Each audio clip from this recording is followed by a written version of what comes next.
O dúo vigués de metal Dio Ivo acaba de publicar o seu segundo álbum completo, chámase Cara aos Cellos Incrementes, e musicalmente transita entre o heavy máis clásico e o black metal. Todos os temas son en galego e inclúen a adaptación de textos de autores como Méndez Ferrín ou Darío Xoán Cabana. Outra mentira máis, outro cravo pra clavar. Cara aos Cellos Incrementes é o noso último álbum que saiu 9 de xuño coa discográfica grega Sleazy Rider. Está composto por 8 temas e 3 bonus tracks, 3 temas ocultos.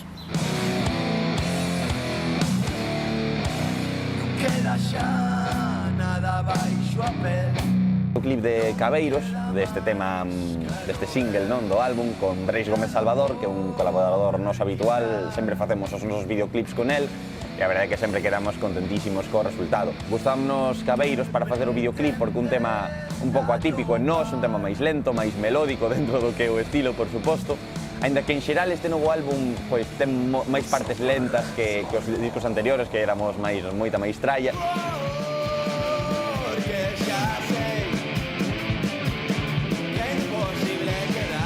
Nacimos no 2016 coa excusa a raíz máis ben, de participar nun concurso musicalizando a Rosalía de Castro.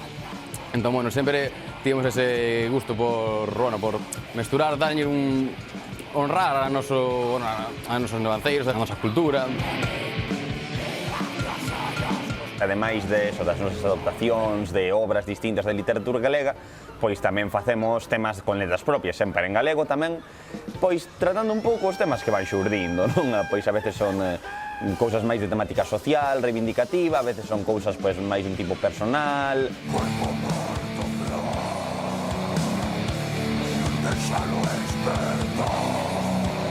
Empezamos como un grupo dun subestilo que se chama black metal, pois máis típico, non? Máis black metal máis canónico, e logo pois empezamos engadindo estilos de basicamente todas as influencias que temos.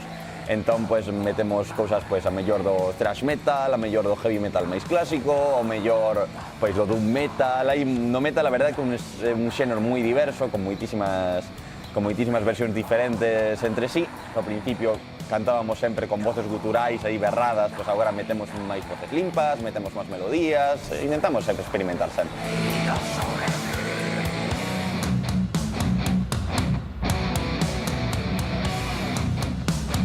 A verdade é que en Vigo, a pesar do nulo apoio institucional que teñen as bandas e de todos os atrancos que temos, que son moitos, a verdade é que temos a sorte de ter unha escena moi grande, con moitas bandas, con cada vez menos salas onde tocar, por desgracia, e tamén polas trabas que hicimos, porque aquí dar concertos é unha odisea a nivel legal.